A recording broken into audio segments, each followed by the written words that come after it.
నీవు ధృతి నీవు శరణాగతి నీవు భారతి.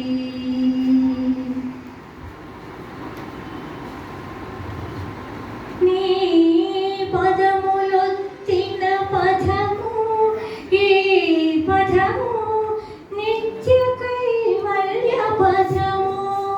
నీ తనువు నోచిన తనువు ఈ తనువు నినమార్థమే తొలున్న నిలవు.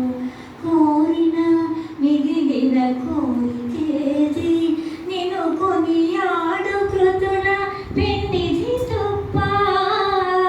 చేరిన ఇక చేరువైనదేమి నీ శ్రీ చరణ దివ్య సన్నిధి తప్ప. శృతి నీవు గతి నీవు ఈ నాకృతి నీవు భారతి. ధృతి నీవు ధృతి నీవు శరణాగతి నీవు భారతి. శ్రీనాథ కవినాథ శృంగార కవిత తరంగ